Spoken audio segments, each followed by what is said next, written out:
Boa tarde a todos. Em um momento que o Brasil atinge a marca de 412 mil mortos por Covid-19, convidamos para o ponto de encontro da sustentabilidade o médico e neurocirurgião Bonfim Alves da Silva Júnior, que é formado pela Faculdade de Medicina da Universidade de São Paulo e com mestrado e doutorado na área de Fisiologia Humana do Instituto de Ciências Biomédicas da Universidade de São Paulo. Possui curso de especialização em Gestão e Planejamento de Cidades pelo Programa de Educação Continuada da Escola Politécnica da USP, neurocirurgião do Ministério da Saúde e atualmente cursa o seu pós-doutorado no Programa de Pós-Graduação em Sustentabilidade da PUC Campinas. Convidamos ele para tratar de um tema de extrema relevância, pandemia em centros urbanos e o desenvolvimento sustentável. Então, seja bem-vindo, Bonfim, para todos nós. É um prazer recebê-lo nessa tarde. E agora eu passo a palavra, então, para que você possa realizar a sua palestra. Lembrando que, ao término, nós teremos um tempo, uma sessão de perguntas e respostas. As perguntas podem ser encaminhadas a qualquer momento através do chat. E os alunos que necessitarem de certificado devem colocar no chat o seu nome e o RA para que o certificado possa ser emitido posteriormente. Então, Bonfim, eu desejo uma boa palestra e agora começamos, então, oficialmente o ponto de encontro da sustentabilidade de maio. Obrigado, professor Diego, professor Luciano, professor Juan. Gostaria de começar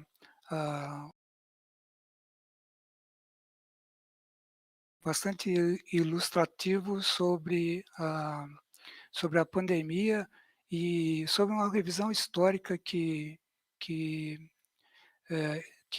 nós temos feito sobre as pandemias pregressas. Eu vou aqui compartilhar com vocês vou compartilhar com vocês aqui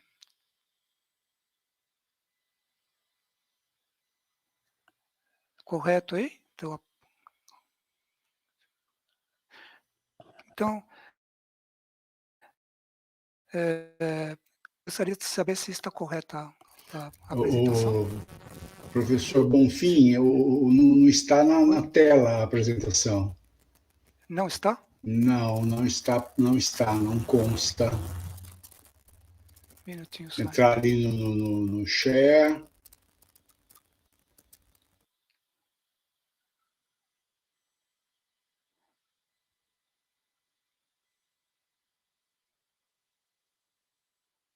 Minutinho só.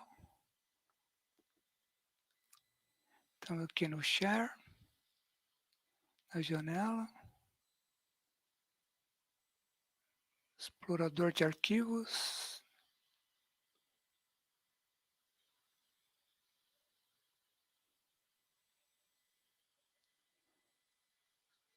Só um minutinho, por favor. Agora?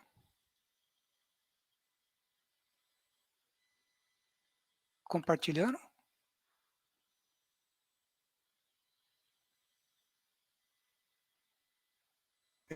Apareceu a tela do computador do professor Bonfim. Está aparecendo a tela do computador, mas não está aparecendo a apresentação. Certo. Agora? Continuamos com a tela do computador.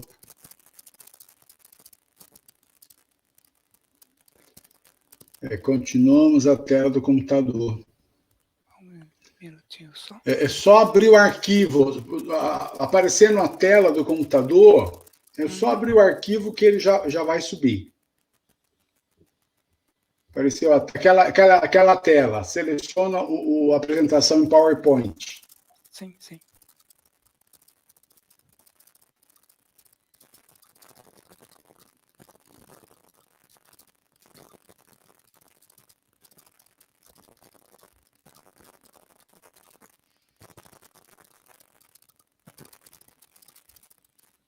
Vamos ver aqui.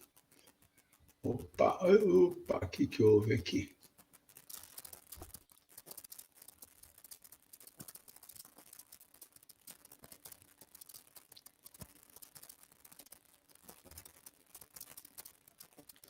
compartilhar a tela.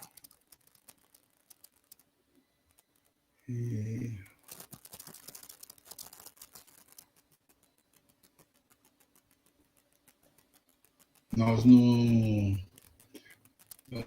estamos vendo, professor. Assim, ok. Teve um... Agora, opa. Está aparecendo.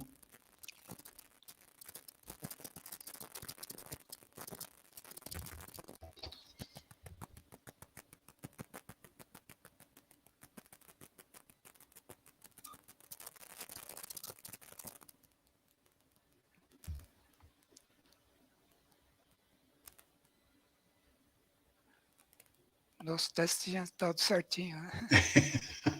Vamos ver agora, vamos ver agora. Agora? Compartilhou a tela do YouTube. Compartilhando.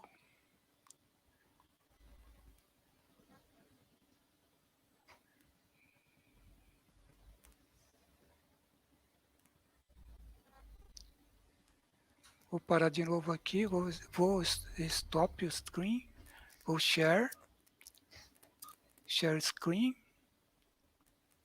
Isso. Share screen na janela.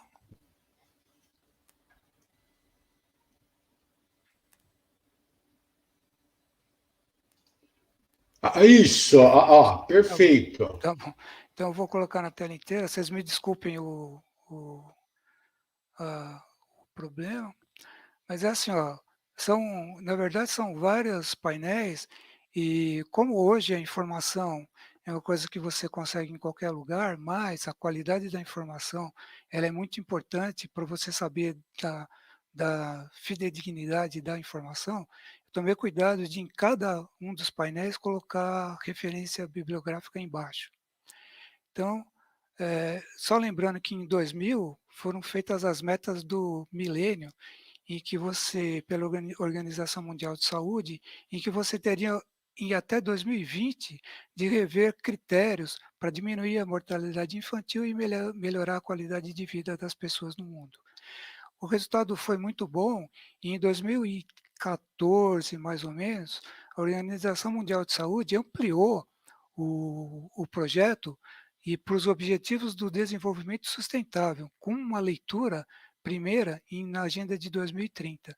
Ampliava de uma maneira mais particularizada cada um dos critérios que pudessem levar à melhora da qualidade na vida na Terra. A partir daí, nessa mesma época, foi visto que o mundo ele é muito grande, mas ele é composto pelas cidades. E se você tiver cidades funcionando muito bem, essas cidades vão fazer estados funcionando bem, países funcionando bem e o mundo funcionando bem. Então começaram a ser feitas as ISOs para cidades. Em 2014 veio a primeira versão da ISO, que era a versão das cidades sustentáveis. Na tradução brasileira, ela foi publicada em 2017, que é a ISO 37120. Em 2019, foram criadas as ISOs das cidades inteligentes e em 2000 e das cidades resilientes, procurando transformar a cidade de uma maneira a uma função mais rápida, mais ágil e capaz de resistir a eventuais agressões. As ISOs das normas brasileiras foram publicadas em 2020. Em 2019, apesar dessa publicação e dessas preocupações, o mundo foi atropelado literalmente pela pandemia do Covid-19. Queria contextualizar as doenças infecto-contagiosas para a gente poder ter uma visão mais ampla de todo esse problema.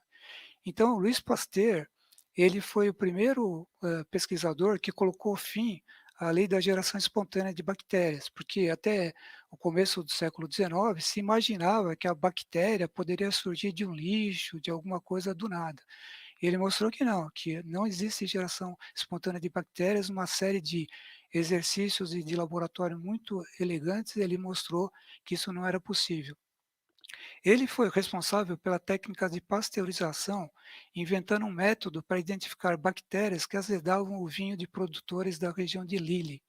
Ele era recém-formado e foi contratado pela Universidade de Lille, e o reitor da universidade era o seu sogro, e tinha uma vinícola, e ele ajudou então a resolver esse problema econômico da região. Ele foi um dos criadores da teoria infecciosa das doenças, que a doença é causada por agentes infecciosos. Em 1885, ele fez a vacina contra a raiva, antes mesmo do conhecimento da existência de agentes virais. Em 1887, fundou o Instituto Pasteur, que foi aberto em 1888, e seria interessante notar aqui que nessa época houve uma colaboração do Dom Pedro II, que muito amigo do Pasteur e muito preocupado com a epidemia de dengue no Brasil, ajudou a fundar o Instituto Pasteur na França. Os postulados de Koch e Loeffler, eles mostraram que um agente, para você considerar um agente responsável pela infecção, você deveria identificá-lo, deveria isolar em meio de cultura e mostrar que eles mantinham seu poder de contaminação. Em 1896, pela primeira vez, foram descobertos agentes infecciosos menores do que bactérias, que foi chamado de fluido vivo contagioso, e expressavam a contaminação de células vivas e foram denominados de vírus, que vem do latim de uma excreção viscosa. Em 1939, pela primeira vez na história, foi identificada uma partícula viral com a ajuda da microscopia eletrônica. Para contextualizar as doenças infecto-contagiosas, a gente deve definir o seguinte: primeiro, uma doença infecto-contagiosa é transmitida ou por vetores, por exemplo, o dengue, a zika e a malária, ou por um contato interpessoal, sarampo, varicela, tuberculose. Quando você fala em surto de doença infecto-contagiosa, nós precisamos lembrar que existe uma média histórica dessas doenças endêmicas em todas as regiões do mundo. E quando você tem um número acima do esperado pela média histórica dessas doenças, você define como um surto de uma doença infecto-contagiosa. Uma epidemia é quando você tem uma incidência de surtos de doenças infecto-contagiosas em várias regiões simultaneamente, caracterizando uma epidemia. E uma pandemia é quando você tem uma incidência de epidemia de doenças infecto-contagiosas com uma ampla abrangência geográfica, extrapolando inclusive os limites de um país.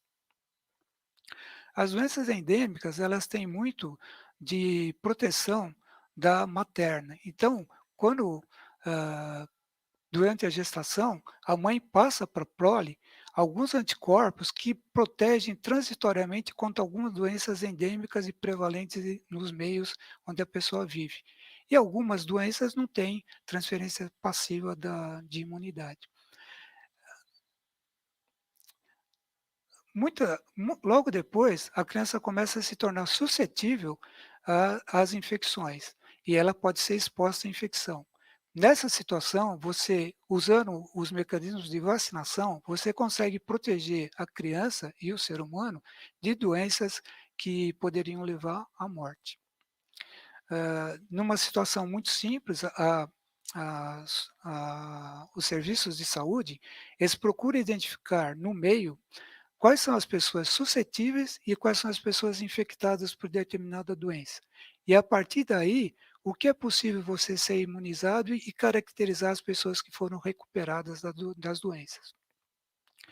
Num desenho muito simples, a gente conseguiria colocar aqui, nesse azulzinho aí, o paciente recuperado e imunizado, aqui os suscetíveis e o vermelho infectado.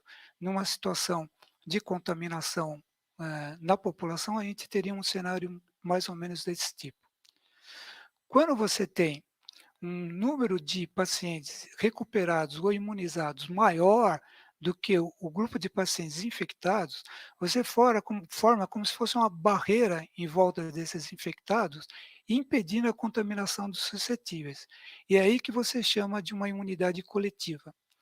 Infelizmente, as nossas autoridades ainda vêm falando em imunidade de rebanho, de rebanho, de rebanho. Não é. O termo correto é imunidade coletiva.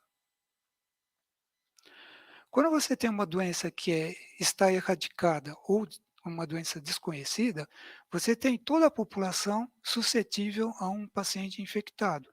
Isso aconteceu recentemente nos Estados Unidos com sarampo. Sarampo que havia sido abolido da região norte-americana, voltou pela região da Flórida a infectar as pessoas e teve que correr por uma vacinação maciça da população. Nessa situação, você define uma equação chamada que é a taxa de reprodução. R, onde é igual R0 é no momento inicial a taxa de contaminação de uma determinada doença, e o delta é o potencial de contágio dessa doença. Então, se o potencial de contágio for muito alto, a espraiamento da epidemia, da doença, vai ser muito mais rápido. Esse potencial de contágio varia demais em relação aos agentes infecciosos. Por exemplo, a influenza ela tem uma característica de contaminar entre 1 e 2 pacientes. O ebola, entre 1 e 2 pacientes. O SARS-CoV-2, entre 2 e 3 pacientes. A influenza comum, entre 4 e 6 pacientes. O sarampo, por outro lado, tem um potencial de contaminação extremamente alto, em torno de 20. Existe a descrição de que se uma pessoa contaminada por sarampo adentrar numa sala, esse vírus vai ficar contaminante por até 8 horas dentro da sala. A taxa de reprodução, então, ela é definida a partir do momento zero vezes o potencial de contaminação. Quando o R é maior do que 1, a contaminação da doença está em propagação. Quando o R está igual a 1, a doença é estável. E quando o R é menor do que 1, a doença está em declínio na população. Numa situação em que você pode imunizar o paciente, a população, e tomando como exemplo uma taxa de reprodução em torno de 5, um paciente infectado contaminaria 5 pessoas. Entretanto, se você vacinar 80% da população, um paciente infectado só vai contaminar um paciente. Daí a importância de você desenvolver e distribuir vacinas em tempo o mais rápido possível para imunizar e impedir a propagação das pandemias. Aqui é um exemplo que aconteceu em relação ao sarampo na Holanda, numa comunidade religiosa em que as pessoas não se vacinavam. Então teve um surto de sarampo, aqui a gente vê o crescimento de ensino, e aí depois a queda progressiva nos meses aí de julho até dezembro de 2019. Vemos aqui que esse grupo em branco aqui são de pessoas vacinadas que mesmo vacinadas contraíram a doença. Isso acontece porque não existe nenhuma vacina que é 100% eficaz. Elas têm um grau de efetividade entre 80% a 90%, mas elas são suficientes para controlar e impedir a propagação de doenças graves que podem levar à morte. Naquela situação em que o R pode ser maior ou menor do que 1, é concebida numa situação em que você tem uma rede única de contatos. Então aqui, por exemplo, cada um interage com o seu contactante. Na realidade, a situação é mais complexa numa área urbana, porque na área urbana você tem como se fossem verdadeiros loops de pacientes contaminados que agem praticamente em toda a sociedade. É como um grupo de pessoas morando na periferia de São Paulo, vindo para o centro de São Paulo e contaminando toda essa região que tem na passagem. E vice-versa. O pessoal da região central da cidade contaminando o morador da periferia, que ao voltar para a sua residência, leva a doença. Parece uma situação mais real essa do ambiente urbano. Aqui, quando você tem uma doença desconhecida ou erradicada, no momento zero, você tem praticamente toda a população suscetível. E aí você vai aumentando a fração de infecção da população, concomitantemente caindo a quantidade de pessoas contaminadas. Isso acontece até um certo ponto, e você vê que a partir daqui, onde você adquire a imunidade coletiva, você não tem mais nenhuma infecção, mas mesmo assim você tem pacientes suscetíveis, que estão protegidos pela imunidade da maior parte da população. Existe uma avaliação histórica das pandemias desde da época antes de Cristo até a época recente. E eu gostaria de passar aqui. Depois o pessoal pode ver com calma, porque tem aí definições e números de morte e as populações naquele determinado período. Então, até o século VIII, a gente teve essas pandemias aqui. A Idade Média, ela começou no século V, a Alta Idade Média, e foi até o século XI. E a Baixa Idade Média, do século XI até o século XV, que foi a época que as coisas começaram a mudar. De qualquer maneira, foram 6 séculos sem informações sobre pandemias, porque não havia aquele cuidado de você adquirir conhecimento e procurar conhecimento. Então, esse período na história ficou sem nenhum relato de pandemia. O resultado disso foi que, em 1331, no século XIV, a peste negra, ela destruiu grande parte da população mundial. E foi o único momento da história em que a população humana diminuiu em relação à sua evolução histórica. Aqui, uma nova coleção de pandemias do século XVI até o século XVIII, e aqui do século XIX começa a aparecer a pandemia de cólera, que foram várias pandemias ao longo do século XIX, e lembrando aqui no século XX, que durante 100 anos do século XX nós tivemos 10 pandemias. No século XXI, nós já tivemos 11 pandemias em 21 anos. Então, significa que as doenças infecto-contagiosas, pelo aumento da população no mundo, pelo uso desordenado do solo e pelo desconhecimento ou pela ignorância em relação aos métodos atuais de diagnóstico e tratamento das doenças, elas têm proliferado e podem ameaçar muito a evolução do homem dentro da sociedade. Quando se discute pandemia, eu gostaria de falar basicamente sobre duas que são muito importantes historicamente, a cólera e o ebola. A Rita Cowell foi a primeira pesquisadora que colocou o termo clima, o clima global e as doenças infecciosas, o paradigma da cólera, no artigo de 1966. Eu queria lembrar aqui que o vibrião da cólera é um comensal de um crustáceo pequeno chamado copépodo. Esse copépodo é um microcrustáceo que teve um habitat inicial na Índia. E por uma corrente marítima da Índia de alta velocidade, esse crustáceo foi levado para a parte sudoeste da Índia e da região sudoeste sudoeste da África, ela foi para o sul da Ásia e daí se espalhou pelo mundo. O víbrion da cólera é um comensal de um pequeno crustáceo, que é o copépodo, que está presente em alto mar e também em água doce. Esse copépodo é formado por um exoesqueleto que é formado por um polímero chamado quitina, que tem carbono e nitrogênio. Esse crustáceo, ele troca a sua carapaça várias vezes ao ano. E existe uma estimativa que cerca de 100 bilhões de toneladas de carapaças desses microcrustáceos poderiam ser liberados ao ano no mar. Entretanto, o fibrião da cólera é o comensal do copépodo e é responsável pela neutralização desse material do exoesqueleto, impedindo esse desastre ecológico. O vibrião da cólera ele não sobrevive no organismo humano e estima-se que, no máximo, ele possa sobreviver no organismo humano em até 7 dias.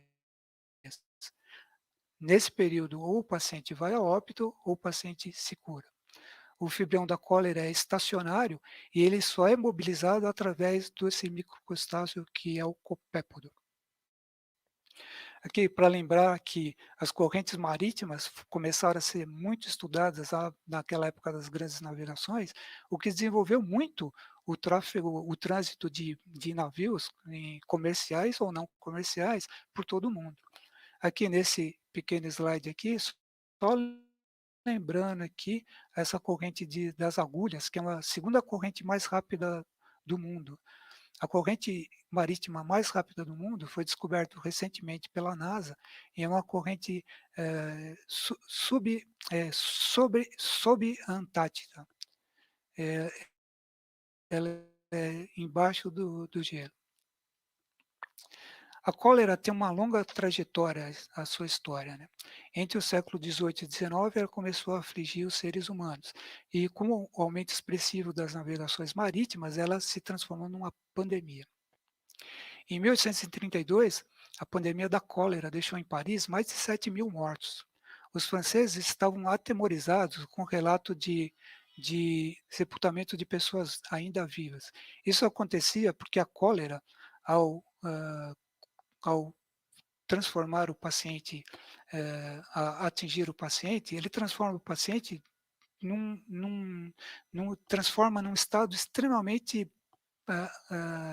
aterrorizador, mimetizando a morte do paciente.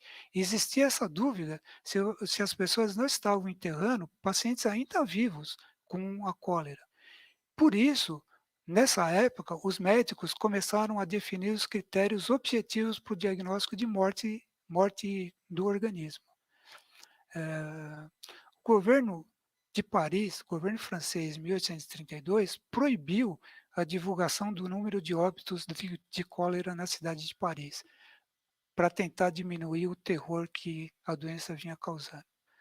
Aqui há uma citação da época que relata que as pessoas andavam assustadas com lenços, com vinagre, cânfora, protegendo o nariz, e todo mundo com vontade e com desejo de sair daquela região.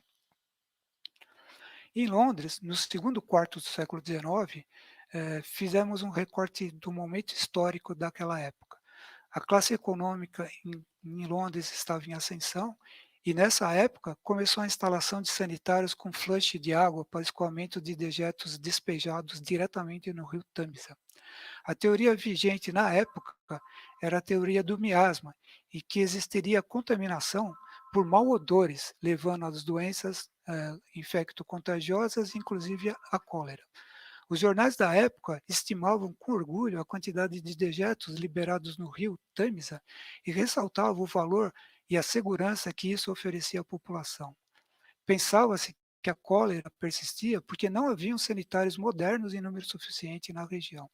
Entretanto, 2 vezes por dia, com a subida das marés, o fluxo do rio Tâmisa era invertido e havia contaminação de lençóis freáticos que levavam e disseminavam a doença pela cidade de Londres.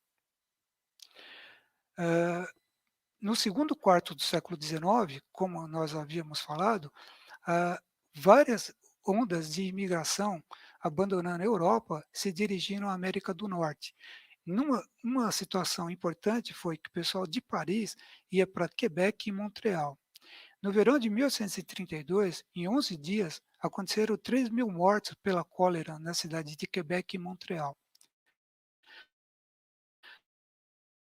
Quebec e Montreal foram, a partir daí, a cólera se espalhou para os Estados Unidos. A doença entrou nos Estados Unidos e se disseminou pela região dos Grandes Lagos. Nessa época, havia sido construído o Canal Erie, que era para permitir o transporte de mercadorias e carvão entre a Europa, a América, o Canadá e a região dos Grandes Lagos. Então, assim, no mapa que foi desenhado aqui, a gente tem Quebec e Montreal, a região dos Grandes Lagos, aqui o rio Hudson e aqui o canal Erie ligando um ao outro. A cólera depende da água, como nós vimos. Então, ela jamais viria daqui por essa região. Teve que usar esse caminho que o homem mesmo construiu. Esse ponto marrom mais escuro mostra a cólera antes do dia 28 de junho de 1832 e o mais claro depois do 11 de do dia 28 de junho de 1832. Então, a gente vê aqui a disseminação para a região de Nova York. Em Nova York, houve uma contaminação extensa de toda a cidade. Então, esse ponto marrom mais escuro é antes do dia 20 de julho de 1832, e o ponto mais claro é depois do dia 20 de julho de 1832, onde a gente pode ver um grande espraiamento da doença num curto período de tempo. Lembramos que existe uma região chamada Five Points, que hoje nos Estados Unidos, em Nova York, foi reurbanizada, mas que na época era um aglomerado urbano sem nenhum tipo de infraestrutura, com alta taxa de doenças infecto-contagiosas e de criminalidade. Foi palco de um filme do Scorsese, que é o Gangues de Nova York, que se passa nessa região de Five Points. Aqui nessa região chamada Collect Point, é a região onde você tem um parque público e onde ele está localizado acima do manancial de água que iria para toda a cidade. Essa região foi totalmente contaminada pela região e pela situação sanitária inadequada que acontecia na época. Falando de cólera, nós precisamos falar nesse autor, que é o John Snow, que em 1831, aos 18 anos, presenciou como estudante de medicina um primeiro surto de cólera na sua cidade natal, em Sorro. Relatou as suas observações que a cólera não estaria relacionada à exposição de maus odores, mas sim pela transmissão por água, e foi desacreditado pelos seus pares. Encaminhou a publicação para a revista Lancet, que era recém-inaugurada, que foi recusada pelo seu editor, porque era um fervoroso defensor da teoria dos miasmas. Quando terminou o curso médico, o John Snow ele se tornou um reconhecido anestesiologista em Londres e passou a atuar como médico na cidade, referendado pela família real. Entretanto, em 1854, aconteceu um novo surto de cólera na sua cidade de Sorro, e ele novamente voltou aos seus estudos sobre cólera. E a partir daí, ele conseguiu, localizando os pacientes contaminados pela cólera, descobrir uma fonte de água que levava à contaminação da população. Ele definiu pela primeira vez definiu o paciente índice ou o paciente zero, que é aquele paciente que desencadeia a pandemia. No caso, era uma senhora que tinha se tornado viúva e havia mudado de região para morar com a sua sobrinha. Entretanto, ela fazia questão de diariamente buscar água na fonte em que ela estava acostumada a trazer a água na sua casa, lá na região inicial. E foi aí que ela contaminou a sobrinha, as duas morreram com cólera e a cólera se espalhou pelo bairro. Mesmo com todas essas evidências descritas detalhadamente pelo John Snow, a teoria do miasma continuou dominante e a revista Lancet, em todo esse período, manteve esse editor ferrenho defensor da teoria dos miasmas. Em 1858, a morte de John Snow é noticiada laconicamente pela revista Lancet. Em 1866, a teoria é finalmente aceita e passou a orientar políticas públicas de distribuição de água em Londres. Em janeiro de 2010, houve um terremoto no Haiti de magnitude 7.0 que praticamente destruiu o país. A ONU coordenou uma ajuda humanitária internacional para a região. E essa ação humanitária foi enviada por vários setores e por vários países. Um contingente de soldados do Nepal foram encaminhados para a região do Porto Príncipe, que era a região da capital. Nepal, naquela época, vivia uma epidemia de cólera. Os soldados foram assentados no alto de uma colina no Porto Príncipe, que era exatamente para fugir das inundações que eram muito frequentes naquela época. Nessa localização, no alto da colina, foram construídos alojamentos e criadas fossas para dejetos humanos. O problema é que as chuvas torrenciais presentes levavam ao transbordamento dessas fossas e, colina abaixo, ocorria a contaminação dos rios da cidade.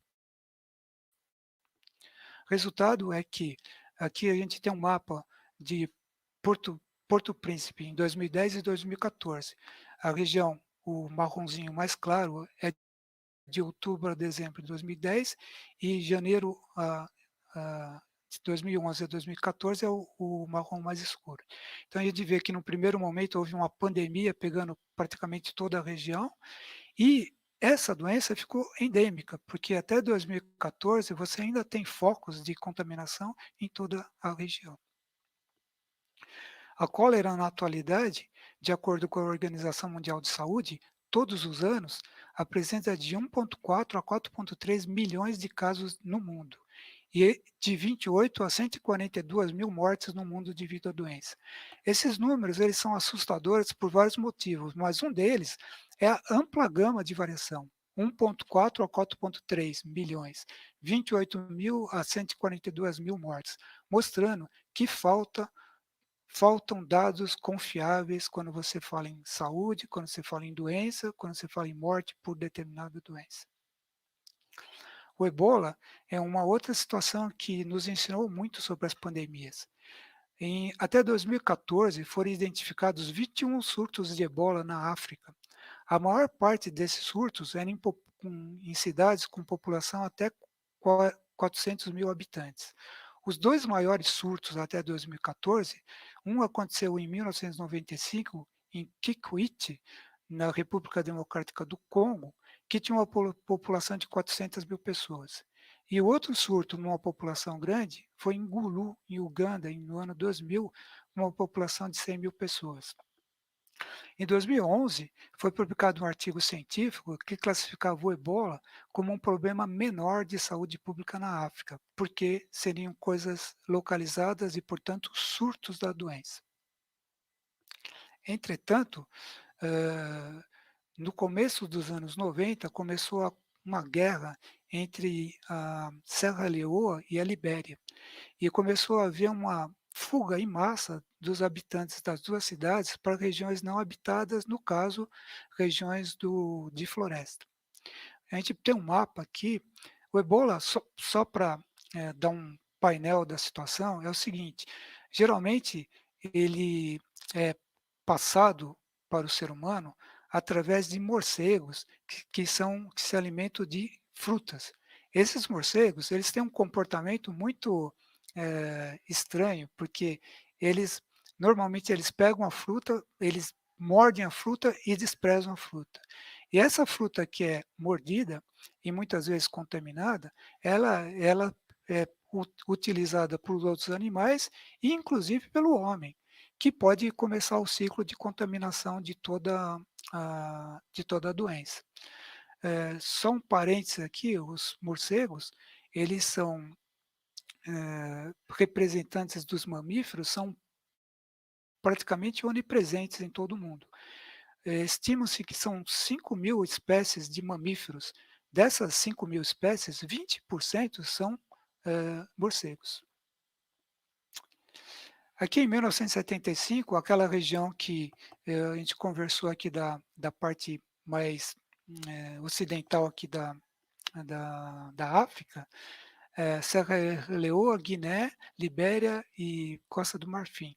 Esse aqui é o mapa da parte de florestas da região. 1975. No ano 2000, já existe uma diminuição importante do número de florestas. Em 2013, uma diminuição ainda maior.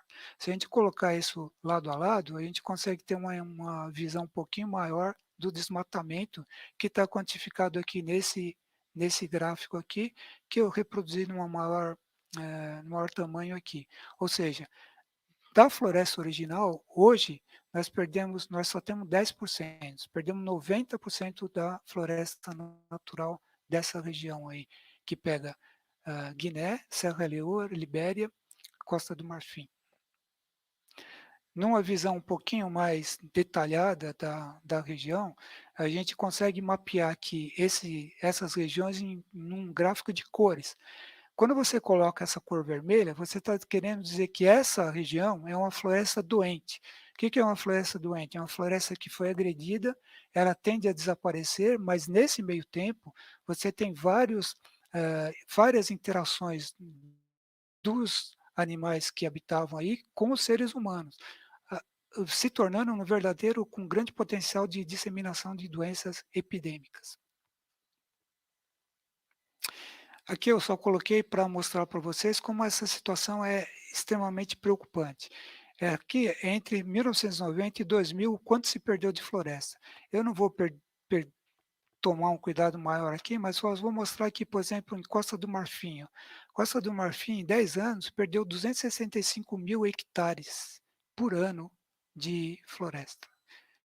Então, é uma coisa que a gente vai ter que ficar muito atento daqui para frente, porque junto com isso, a natureza destruída vão sendo cada vez mais frequentes doenças que não são conhecidas.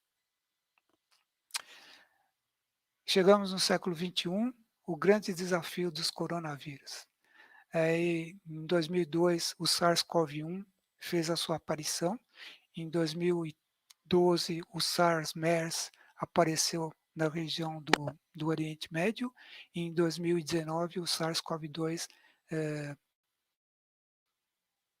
surgiu com toda a sua potência para assustar todo mundo.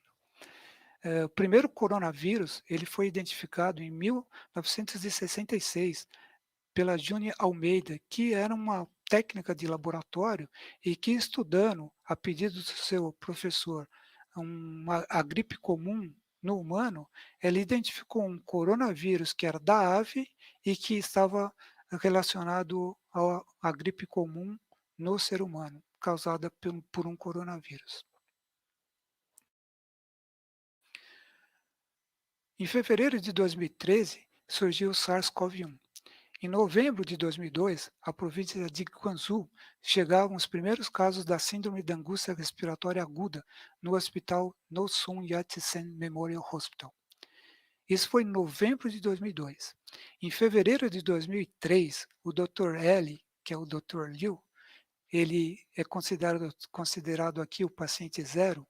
Após o seu turno de plantão e tratar os pacientes com a doença da angústia respiratória aguda, ele viajou 90 milhas até Hong Kong e se hospedou na suíte 911 do Hotel Metrópole, assintomático, para participar de um casamento. E é importante colocar essa suíte 911, porque meses depois de identificado todo esse problema, você ainda conseguia isolar vírus dessa suíte. O grau de contaminação do paciente era impressionante, apesar de ele estar assintomático. Nesse hotel, nesse mesmo dia, ele contaminou 12 pessoas, sem contato ali. Mas entre essas pessoas havia uma comissária de bordo que estava de viagem para Singapura. Chegando em Singapura, ela adoeceu e foi imediatamente internada com a doença. O médico de Singapura que atendeu a paciente foi contaminado e assintomático, ele viajou para Nova York porque tinha um congresso que ele iria apresentar uma palestra. E lá ele ampliou a disseminação da doença. Ao todo, em menos de 24 horas, o vírus chegou a 5 países. No dia 12 de março, a Organização Mundial de Saúde declarou um alerta de pandemia. Ao todo, foram 8.098 casos e 774 óbitos. A pandemia foi controlada em julho de 2003, 4 meses depois de reconhecida. Chamo a atenção aqui para os números. 8.098 casos e 774 óbitos. Em abril de 2012, um virologista na Arábia Saudita, o Dr. A, identificou um coronavírus que era diferente do SARS-CoV-1 e que causava sintomas semelhantes, porém muito mais graves, com alto índice de mortalidade. Então ele denominou o novo coronavírus de um SARS-like. A doença é responsável pela uma doença respiratória grave com alta mortalidade e passou a ser chamada de Middle West Respiratory Syndrome, MERS. O agente etiológico passou a ser chamado de MERS-CoV. O Dr. A divulga seus dados não em sites ou em plataformas oficiais, mas uma plataforma chamada PROMED, que congregava 60 mil pesquisadores sobre vírus em todo o mundo. Ele publicou seus resultados nessa plataforma e rapidamente os pesquisadores se debruçaram sobre o problema. Em maio de 2013, a Organização Mundial de Saúde declarou um alerta de pandemia porque haviam 3 surtos no momento. Haviam 33 casos e 12 óbitos. Na França, Jordânia, Catar, Arábia Saudita, Emirados Árabes, Reino Unido já se apresentavam contaminados. Um esforço concentrado dos pesquisadores levou rapidamente à criação de métodos diagnósticos, sequenciamento do RNA do vírus, alertas e conhecimentos que limitaram a disseminação da doença. Até hoje, a doença não foi considerada erradicada e existem 2.500 casos em 27 países com 858 óbitos. Mais uma vez, chamo a atenção aqui para o número de casos e o número de óbitos nem de perto parecido com o SARS-CoV-2. O Dr. A ele foi constrangido a pedir demissão do seu emprego na Arábia Saudita e foi trabalhar no Egito como médico assistente, sofrendo um constrangimento a partir dos órgãos oficiais do seu país. Que é para mostrar como o coronavírus ele é complicado, nós temos o seguinte, esse amarelinho aqui são os beta-coronavírus e o azulzinho são os alfa-coronavírus, que são os coronavírus que vão contaminar o homem, mas não só o homem, contaminam vários animais, como vocês podem ver no painel. Os alfa-coronavírus na parte de cima do painel e os beta-coronavírus na parte de baixo do painel, e aqui no centro, o gama e delta coronavírus. O que nós temos em comum? O morcego. Então, normalmente é o morcego que faz essa ponte entre as outras espécies e as espécies que vão contaminar o homem. O morcego, ele, como eu havia falado, 20% dos mamíferos são espécies de morcego. O morcego ele tem uma resistência à infecção que é impressionante. Ele é considerado um verdadeiro reservatório de vírus. Quase 2.000 vírus são identificados no organismo dos morcegos sem causar doença. E essa daí é a grande incógnita que é estudada. Alguns autores acham que eles convivem com esses vírus, que podem ser letais em outras espécies, porque eles têm um alto metabolismo, e esse alto metabolismo ajuda na sua imunidade e nos seus mecanismos de defesa, mas isso é uma coisa absolutamente em aberto. Então aqui é a árvore filogenética dos coronavírus. Então cada quadradinho que tem aqui, você vê que o alfa, por exemplo, ele vem e abre aqui, e abre em 2, 3, 2, 3. Cada mudança dessa é uma mudança de RNA. Então você tem o alfa, o beta C, beta B, beta A, beta D, e tem o gama e o delta. E todos os que contaminam os morcegos estão com um triangulinho. Então a gente vê que talvez metade dos coronavírus contaminam os morcegos, colocando em risco, são potencialmente contaminantes para o ser humano. Eu não vou me alongar muito aqui, mas só para a gente mostrar a estrutura do coronavírus, que é o seguinte, o coronavírus tem uma parte que ela é mais ou menos comum, que é essa parte aqui toda. E ele muda daqui para cá. Esse S aqui, ele está relacionado à produção da espinha. E essa espinha é a responsável pela mudança de comportamento do vírus. Então, quando você muda essa espinha, ela consegue mudar, por exemplo, de uma espécie para outra. Ela consegue sair, por exemplo, do morcego para o homem, por exemplo, do camelo para o homem. A mudança nessa parte genética da espinha do coronavírus. Né? O SARS-CoV-2, ele tem na sua espinha uma alta afinidade pelo receptor natural do organismo humano, que é o receptor da enzima conversora de angiotensina 2, que é onipresente em todo o organismo humano. Então aqui, olha, só para lembrar que aqui em cima a gente tem o coronavírus do morcego, aqui do pangolim. Pangolim é um mamífero que seria é um mamífero muito presente na Ásia, né? Aqui o SARS-CoV-2, aqui o MERS, aqui o vírus da gripe comum, que é um coronavírus. A gente tem aqui a similaridade genética entre eles. Então, o SARS-CoV-2 tem 96% de similaridade com o, o coronavírus do morcego, 91% do pangolim, 80% do SARS-CoV-1, 55% do MERS e quase 40% da gripe comum. Aqui para mostrar, olha, aqui a gente tem o beta-coronavírus e o alfa-coronavírus, e aqui o beta-coronavírus. Veja bem que aqui é a unidade comum do RNA e aqui é a unidade que contamina o ser humano, modifica. Você vê que aqui ela se mantém mais ou menos constante nessas espécies que contaminam o ser humano. Então você vê aqui, de novo, aquela região em que você vai variando o código genético de um do outro, né? E você aqui define os três coronavírus que atingiram o homem.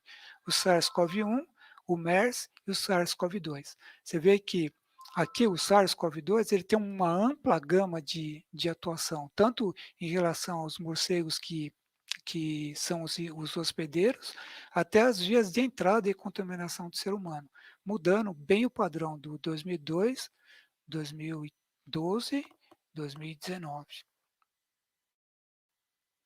Aqui é para mostrar, né, que o vírus ele contamina o ser humano contamina o homem, né? E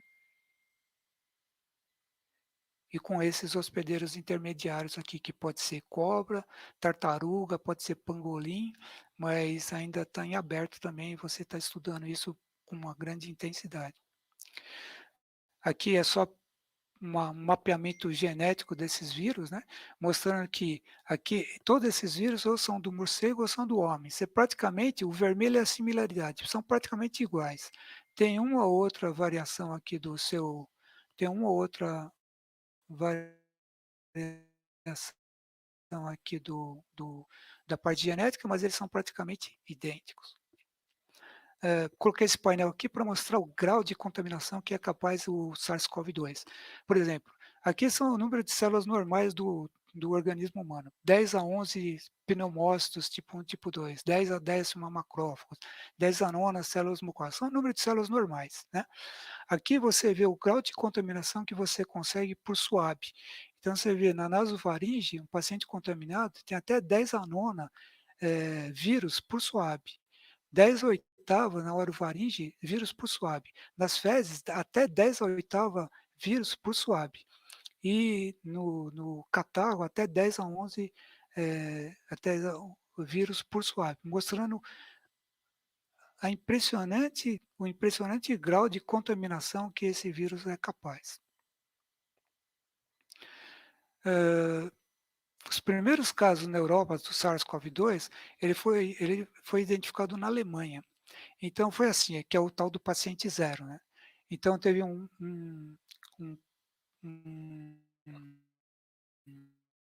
empresário chinês que viajou até a Alemanha e fez encontros de negócios aqui. Ele voltou para a China e na China ele foi positivo para PCR no dia 26 de janeiro. Isso aqui era no dia 19 e 20 de janeiro. Ele saiu da Alemanha no dia 22 de janeiro, dia 26 ele ficou doente. O paciente número 1, ele atendeu esses meetings entre o dia 20 e o dia 22 de janeiro e apresentou sintomas a partir do dia 24 de janeiro, tendo um PCR positivo no dia 27. Esse outro paciente 2 aqui teve uma frequência, um meeting, só na parte final do meeting. Ficou sintomático cerca de 4 dias depois, tendo PCR positivo logo depois que ficou assintomático. E esses aqui são contaminantes que também tiveram contato com esses que frequentaram o meeting do paciente zero aqui que disseminou a doença. Fato é que em dia 29 de janeiro, a gente tinha essa situação. No dia 31 de janeiro de 2020, a Itália e a Espanha apresentaram 2 casos importados. No dia 21 de fevereiro, A Itália descreveu 16 casos autóctones da doença na Itália. No dia 25 de fevereiro, o Brasil apresentou o primeiro caso importado, que era um paciente da Itália que tinha voltado para o Brasil. No dia 12 de março, o Brasil identificou o primeiro caso autóctone da doença. E no dia 13 de março de 2020, a Espanha já tinha todas as suas 50 províncias com casos autóctones da doença. Eu coloquei isso aqui para mostrar a relação entre o número de leitos de UTI e o quanto que você gasta com a saúde. Esse primeiro painel aqui é em relação ao número de quanto do produto interno bruto você gasta em saúde. Peguei alguns países aqui que a gente vai seguir um pouquinho para frente, então eu queria destacar aqui a França, que gasta 9,2% do produto interno bruto com a saúde, e a Alemanha 8,9%, a Itália 7,4% e o Reino Unido 8,2%. Em relação aos leitos de UTI, o que a gente pode ver é o seguinte, ó, que a França tem 11,6 leitos de UTI ou leitos de urgência para cada 100 mil habitantes. A Alemanha 29,2, que é de longe a que tem mais leitos disponível para terapia intensiva e urgências. A Itália 12,5, a Espanha 9,7 e o Reino Unido eu não estou conseguindo enxergar aqui, mas eu coloquei nesse gráfico de baixo aqui, ó, que ele apresentava 6,6. Então você vê, a Alemanha ela tem 29,2 leitos de UTI para cada 100 mil habitantes, a França 11,6, a Itália 12,5 e o Reino Unido 6,6. Isso em 2014.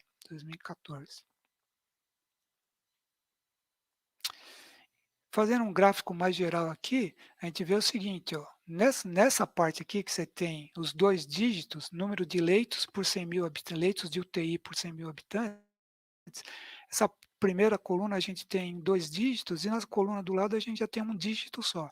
A Alemanha encabeça a lista com 29,2 leitos por 100 mil habitantes de UTI, aí você vai num decrescendo, né?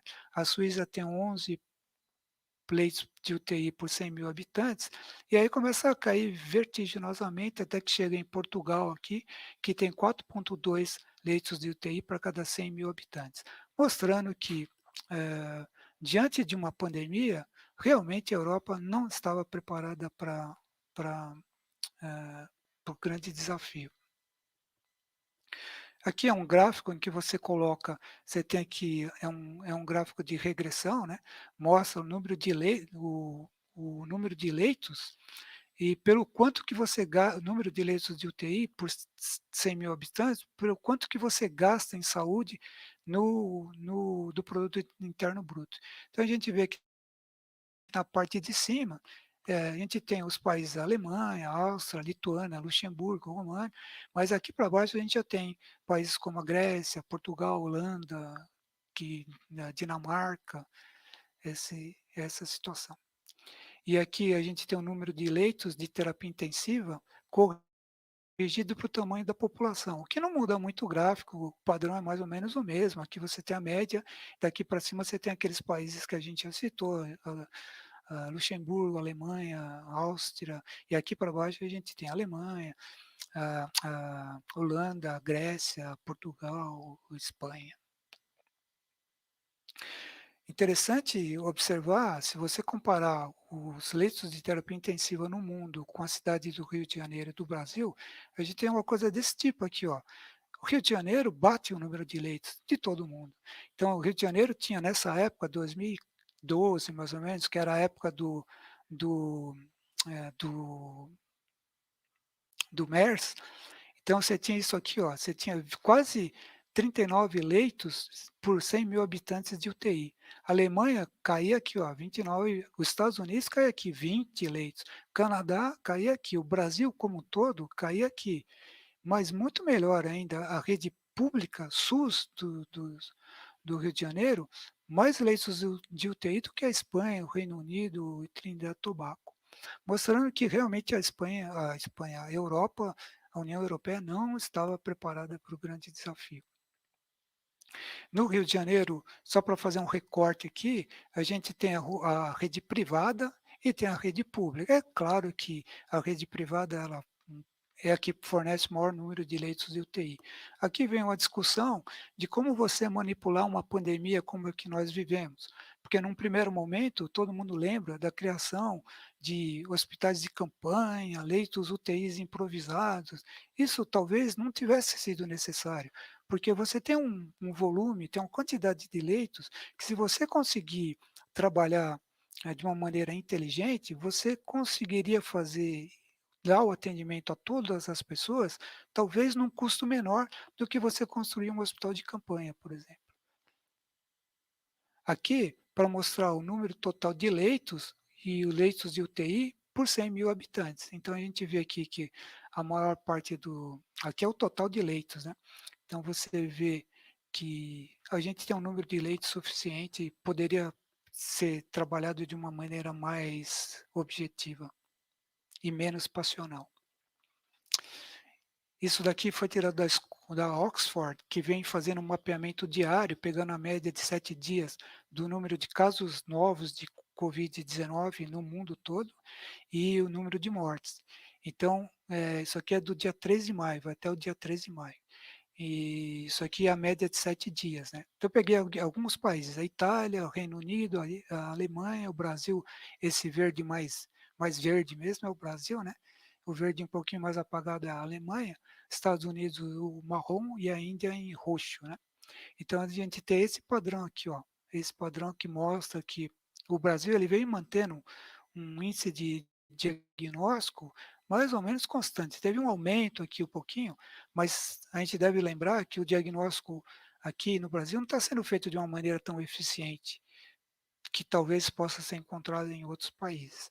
Tivemos aqui um pico do Reino Unido, né, no comecinho de 2021, e também dos Estados Unidos, né, que rapidamente caíram, e agora o que acontece? Acontece que o Brasil está subindo e a Índia está subindo, mas mesmo no dia 3 de maio, a Índia ainda não tinha chegado no número de casos do Brasil, diagnóstico da doença.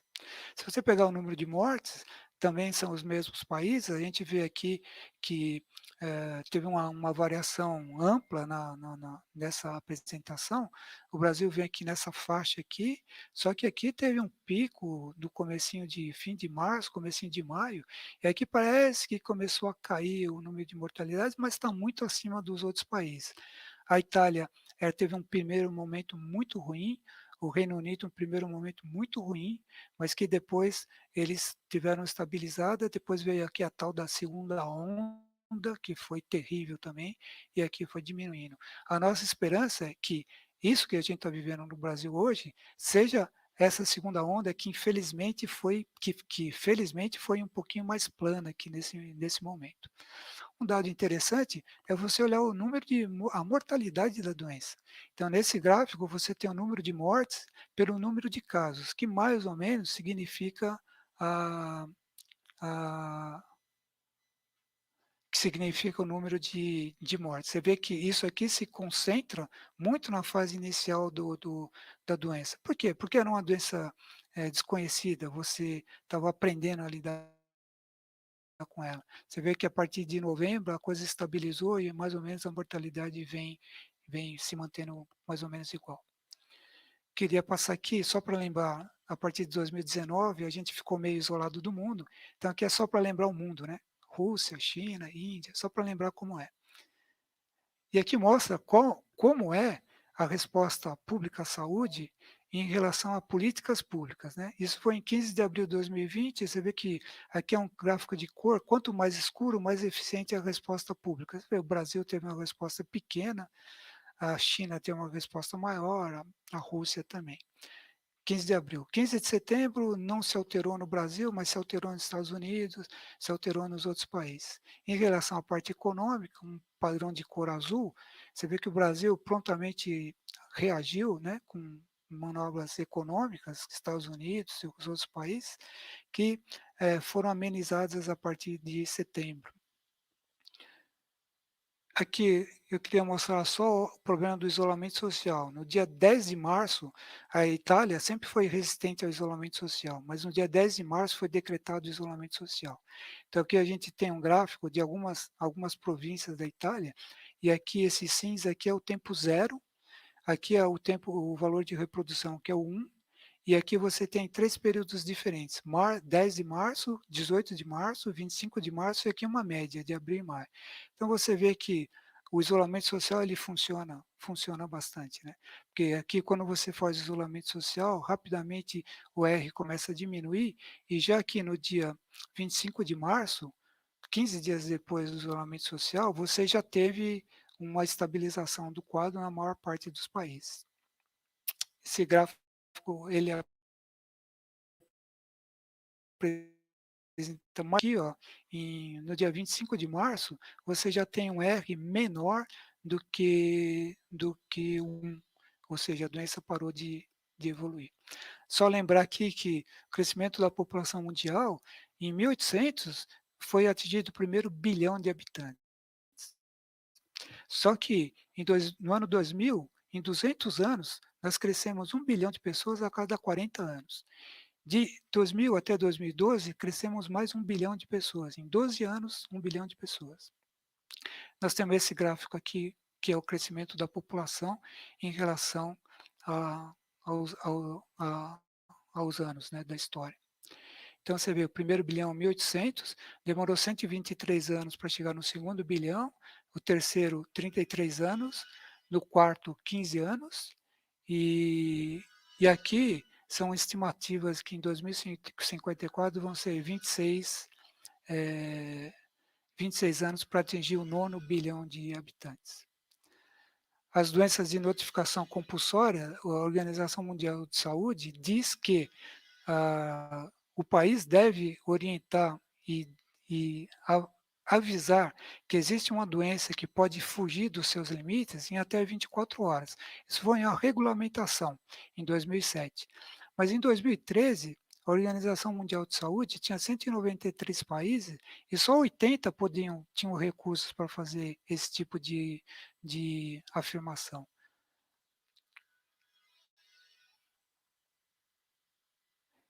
Entretanto, você tem algumas ferramentas que utilizam a mídia, sites de busca, em que você consegue identificar muitas vezes a origem de uma doença a partir de parâmetros múltiplos, visitas a hospitais, compra de remédio, compra de termômetro, compra de insumo médico, e isso tem sido feito. Então, tem sido feito por algumas instituições norte-americanas. Por exemplo, essa instituição aqui, ela conseguiu detectar, ela é feita para detectar surtos de doença e para orientar viajantes nas determinadas regiões do mundo.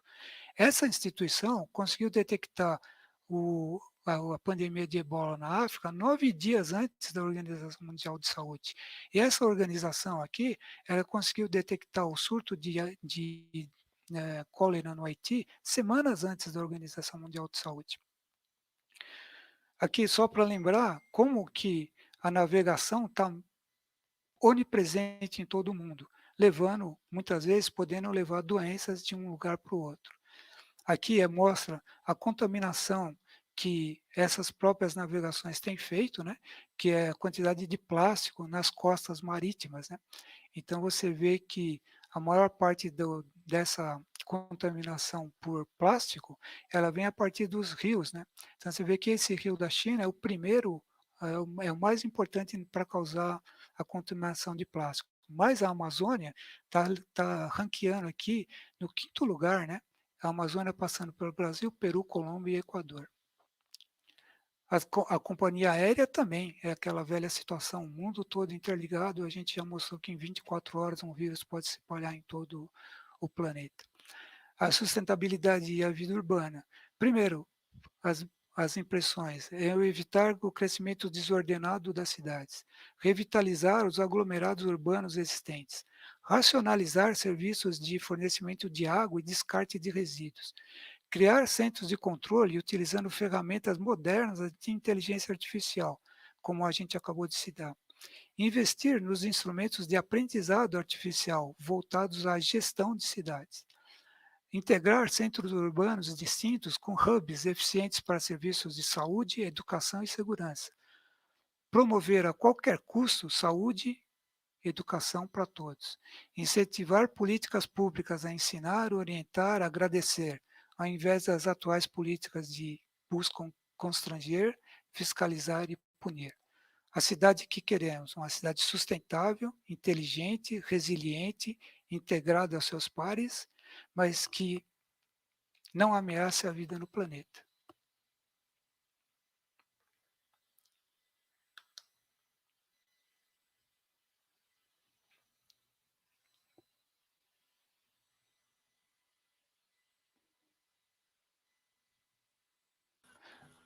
Ô Diego.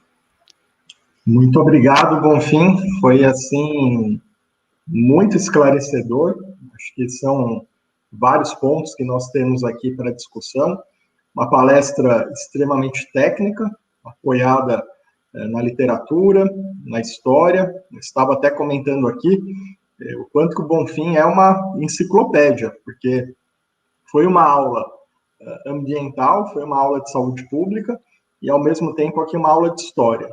Um passo para o professor Juan. Nós temos aqui no chat uma série de perguntas para que ele possa, então, prosseguir aqui com a moderação e, na sequência, nós iremos fazer o encerramento oficial do nosso encontro. Professor Juan.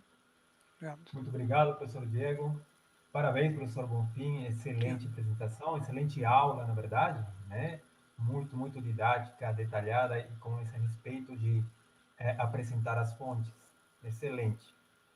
Eu selecionei aqui algumas perguntas, eu até vou integrar alguma delas, temos vários dos nossos participantes, né? A primeira seria a seguinte, eu juntei uma perguntinha aqui da Luciana e do Sandro, né? Já considerando os fatos que o professor apresentou sobre o impacto, né, do desmatamento, sobre essa maior frequência de epidemias que estão acontecendo, né, ao longo do tempo, como aumentou essa frequência, será que uma cidade sustentável, né, considerando que esse maior impacto se tem nas regiões urbanas, uma cidade sustentável teria mais chances de dar conta, de poder responder, né, e controlar uma pandemia como a que a gente está vivendo? Então, eu acho que a resposta é assim, a gente entrou numa nova fase, mas que é uma fase que não é tão nova assim, né? Se a gente voltar um pouquinho para trás, no começo do século XX, em 1918, em que tivemos a gripe espanhola, que era uma gripe que era da influenza, o vírus H1N1, que foi a pior pandemia da história, né? Ela matou quase 50 milhões de pessoas e correspondeu mais ou menos ao período da guerra. E o que aconteceu foi que esse vírus da influenza, que apareceu no começo do século XX, ele veio para ficar. Tanto é verdade que foram desenvolvidas vacinas, e essas vacinas elas estão sendo usadas até hoje, né? Então, assim, a gente está vivendo agora uma campanha de vacina contra a influenza. Então, assim, eu acho uma impressão que esse coronavírus é o vírus do século XXI, que você vai ter que desenvolver vacinas eficientes e que daqui para frente a gente vai ter que estar sendo imunizado com elas. Eu acho que existe uma dificuldade muito grande hoje em você coordenar o crescimento da cidade, né? Então, as cidades elas vão se expandindo horizontalmente e nessa expansão horizontal tem várias situações.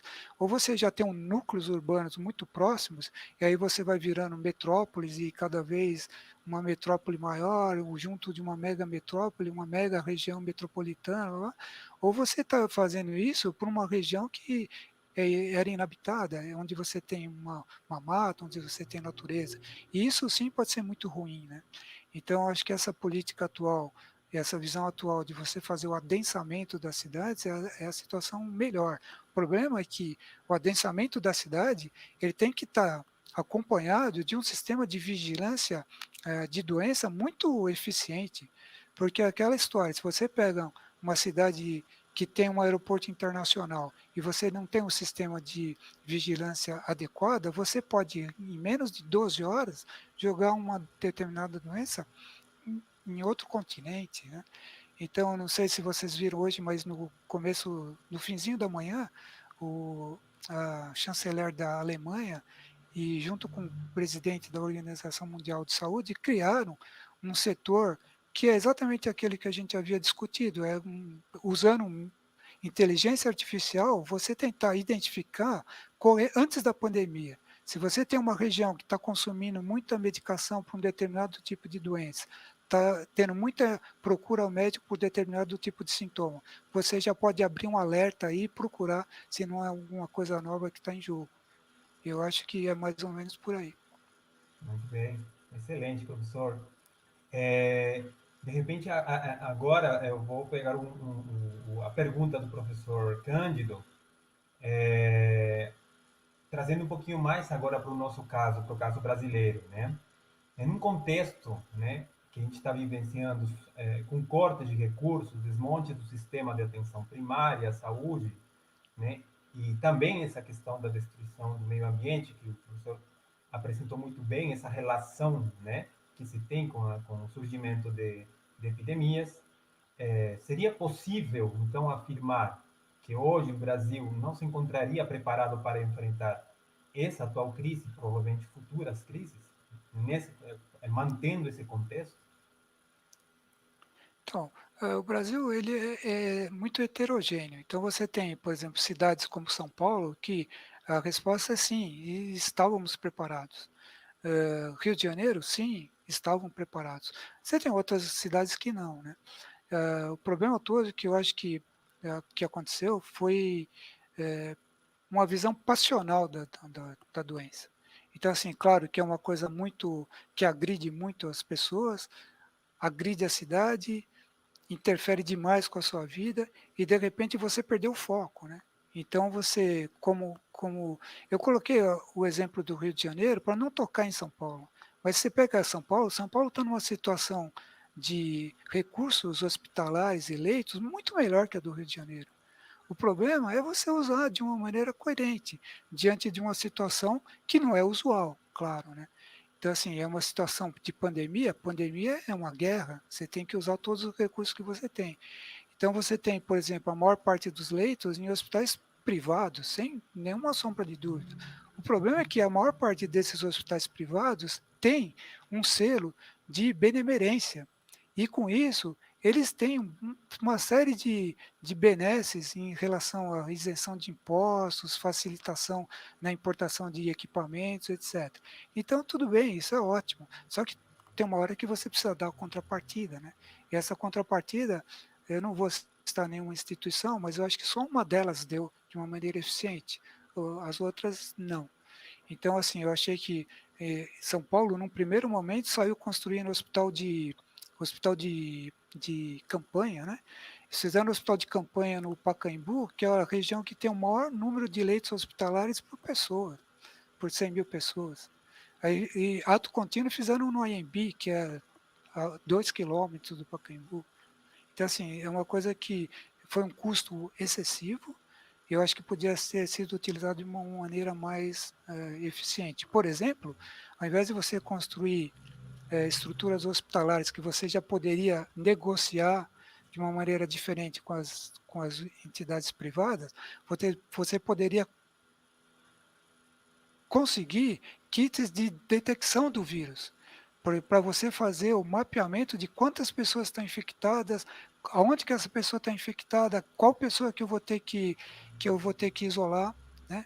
E quando você faz a coisa muito ah, de uma maneira não racional, o que você faz é, por exemplo, fechar o estado inteiro quando a doença está restrita aqui na região de Cerqueira César. Então, isso aí eu achei que faltou um pouquinho de coordenação. Faltou coordenação.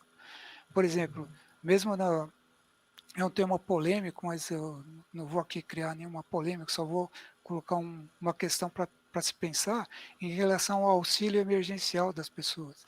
Então, você veja bem, por exemplo, se eu tenho a região da Cerqueira César, que está com um número alto de pacientes, de contaminados, você tem uma mobilização muito grande de pessoas da periferia para essa região, porque são porteiros de prédios, entregadores de aplicativos, blá, blá, blá. Se você testasse essas pessoas e identificando uma pessoa contaminada, você poderia isolar ela e toda a família na periferia, pagando para esse pessoal o tal do auxílio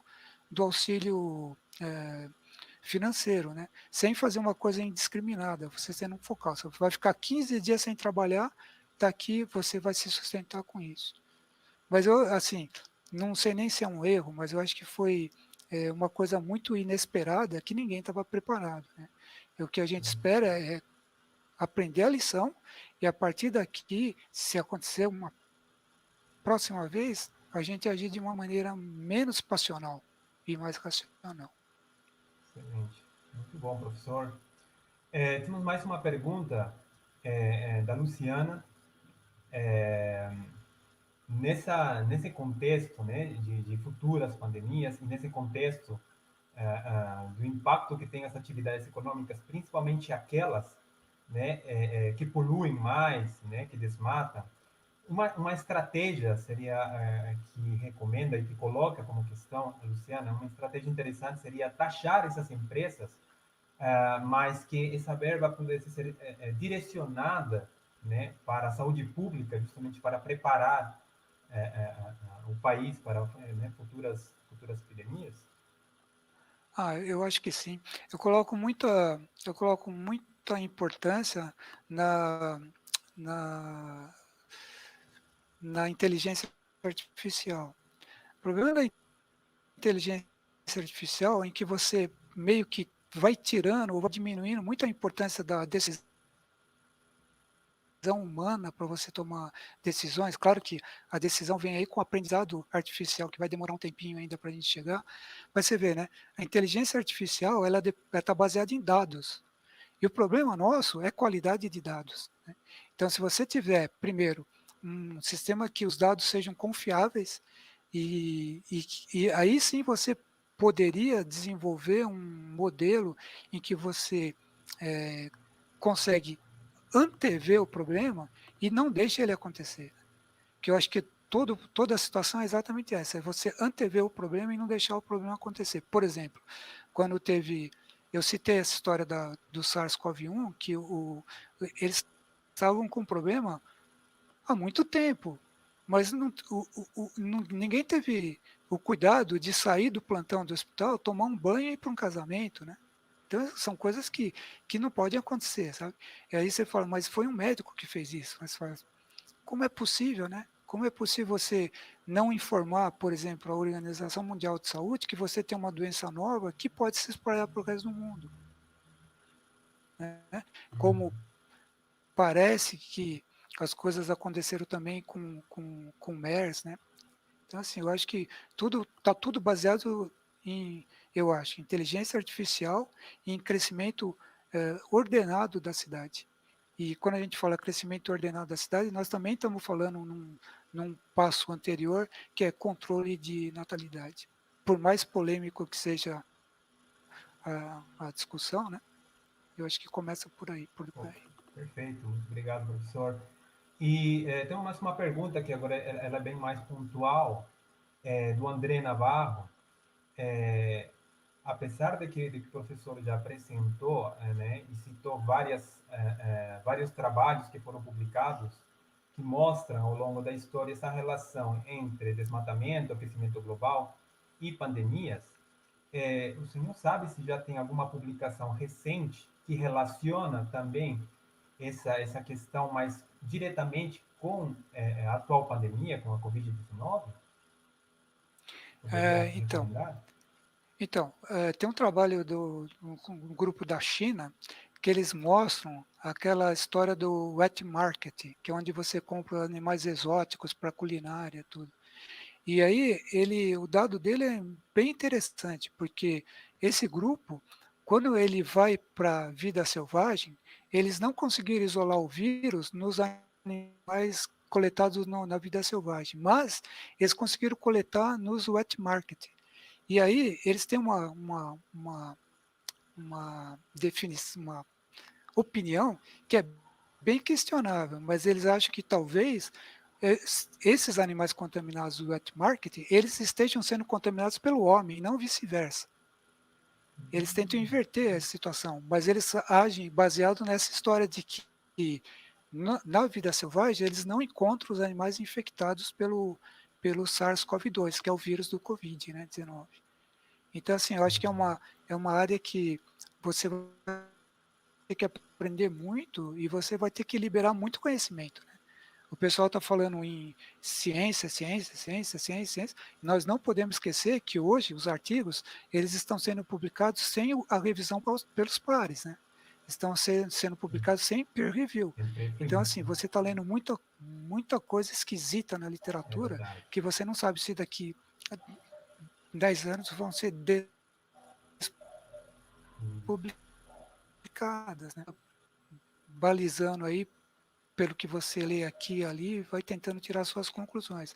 Mas ainda a gente está muito perdido em tudo isso. Verdade, excelente. E, professor, temos mais uma perguntinha aqui também, que é bem mais específica ainda, da Luciana.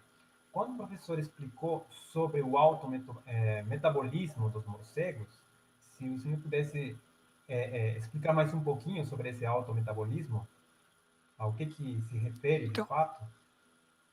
Então, a história é assim, os morcegos, eles são verdadeiros reservatórios de vírus e bactérias, e que não os contaminam, mas que contaminam os outros animais. E aí tem várias situações que o pessoal estuda. Uma delas é em relação a, por exemplo, a entrada do vírus do SARS-CoV-2 na célula de defesa do morcego. Então eles mostram que a entrada na célula do morcego ela é muito mais rápida, mas a lesão da célula é muito menos intensa do que acontece nos outros animais.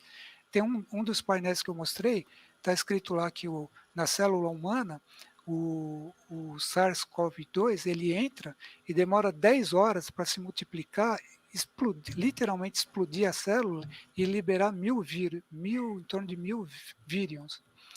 E isso, por exemplo, não acontece com o morcego. O morcego, de alguma maneira, ele consegue bloquear essa reprodução do vírus. E uma das hipóteses é que o metabolismo dele é muito alto, a temperatura do corpo dele é muito alta, e que isso daí inibe a reprodução dos agentes infecciosos. Mas isso são teorias, isso está absolutamente aberto para estudo. Ok, perfeito. E, professor, bom, para finalizar, mais uma pergunta, uma dúvida minha, a partir tenho lido alguns trabalhos que eles não afirmam completamente, mas eles sugerem, é a questão da relação da carga viral do coronavírus com a gravidade, né, da doença. Ou seja, eles falam que quanto menor a carga viral, menores as chances de você desenvolver um quadro mais grave. Seria isso correto? Então, quando você fala em infecção viral, você sempre você começa a andar num terreno que é muito difícil, né? Mas você tem alguns dados, por exemplo, quando você começou a controlar a AIDS, você controla com antirretroviral, que são medicamentos que diminuem a reprodução do vírus. O ebola, você tenta tratar com antirretroviral. E o coronavírus também se tenta tratar com antirretroviral. O antirretroviral não cura a doença. Então, existe um trabalho relativamente recente do New England sobre o ebola, de um paciente que ele foi para carga viral zero, paciente usando antirretroviral, e que 2 meses depois ele desenvolveu a doença e contaminou várias pessoas da família com a doença. Então, assim, de alguma maneira são medicamentos que deixam o, o vírus quiescente e que num determinado momento ele pode voltar a aparecer. Em relação ao SARS-CoV-2, eu tinha colocado um esquema lá mostrando o número de células normais do pulmão e o número de vírus que você consegue isolar das vias aéreas superiores. Você vê que é um número praticamente igual, né? Então, se você tem um paciente contaminado com coronavírus, a quantidade de vírus que você tem na nasofaringe é equivalente a todas as células do pulmão. Então, assim, a carga viral deve ter uma importância, sim, na apresentação clínica da doença. Mas a gente, na doença COVID, a gente está patinando por vários motivos. Um dos motivos diz respeito a nós médicos, porque a partir do momento que se desencadeou a pandemia, imediatamente foram paradas as autópsias. Você não faz uma autópsia mais aqui em São Paulo. Então, assim, a autópsia é um método que te dá muita informação sobre quais os órgãos são lesados, como eles foram lesados e como eu poderia tentar evitar que isso acontecesse. De qualquer maneira, há 1 ano e meio não se faz autópsia em São Paulo. Como se você não tivesse nenhum método de proteção individual, né? Então, assim, eu acho que muitos problemas são nossos mesmo, da área médica. E também aquela história de cada dia da semana tem alguém falando alguma descoberta nova, alguma coisa que é um negócio meio... muito ruim, né? Muito ruim. Muito ruim, verdade. Muito bem, excelente, professor Bonfim. Mais uma vez, parabéns, muito obrigado pela aula, muito obrigado pelas explanações. Eu acho que foi sumamente enriquecedor, né, desde o ponto de vista da sustentabilidade, mas principalmente desde o ponto de vista médico, né? Então, mais uma vez, obrigado e passo a palavra para o professor Diego para o encerramento do nosso ponto da sustentabilidade do mês de maio. Bom, Obrigado. muito obrigado, professor Juan, é uma moderação brilhante. Agradecer a todas as pessoas que encaminharam as perguntas aqui através do chat. Professor Bonfim, que fez uma explanação super técnica, levantou pontos aí que são fundamentais para a gente compreender como que essa pandemia se desenrolou, como ela está se comportando, e talvez alguns indicativos aí futuros. A relação disso com as cidades, eu acho que ficou um caminho bastante claro, e até quando a gente olha todo o processo que o Brasil está enfrentando, quando a gente vê lá 412 mil mortes, é o equivalente a uma cidade do tamanho de Piracicaba tendo sumido, desaparecido do mapa. Então, é uma situação sem precedentes, talvez uma das maiores crises humanitárias que nós vamos viver aqui ao longo desse século. Então, agradecendo enormemente, Bonfim, por você ter compartilhado todos esses conhecimentos conosco nesta tarde, foi bastante esclarecedor, e levantando aqui principalmente a necessidade das cidades e também dos estados, ou até mesmo do país, passarem a orientar a sua gestão, a sua coordenação da área de saúde, principalmente fundamentada em dados. E aí as tecnologias de informação, comunicação, inteligência artificial, uso de Big Data, a gente tem aí uma série de instrumentos que podem nos ajudar nisso. Talvez isso é o que faltou também em todo esse processo. Então, aqui só para avisar quem ainda está aqui nos acompanhando, no mês de junho, nós teremos aí o último ponto de encontro da sustentabilidade deste semestre, será realizado no dia 2 de junho, contará com a especialista em sustentabilidade Sônia Favaretto. A Sônia, ela é presidente do Conselho Consultivo da Global Reporting Initiative no Brasil e também do Carbon Disclosure Project na América Latina. Então, vai falar um pouco mais sobre a sustentabilidade como um tema urgente. E isso se encaixa totalmente na apresentação que o Bonfim trouxe aqui nesta tarde. Então, gostaria de uma vez agradecer e passo, então, Bonfim, a palavra para que você possa encaminhar sua mensagem de encerramento, de despedida nesta tarde. Muito obrigado. Então, eu queria agradecer a oportunidade de poder apresentar alguns dados sobre um tema tão relevante e tão pouco discutido de uma maneira racional, né? É discutido sempre de uma maneira passional. De qualquer maneira, a gente vai precisar estudar isso de uma maneira muito fria, com dados, e propor novas ações, porque a impressão é que daqui para frente, nos próximos anos, outros problemas desse tipo eles devem se apresentar. Se a gente estiver preparado, a gente conseguiria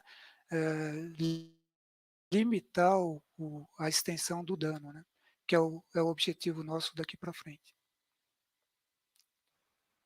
Perfeito. Muito obrigado, então, Bonfim, a todas as pessoas que acompanharam. Nos vemos em junho. Até mais.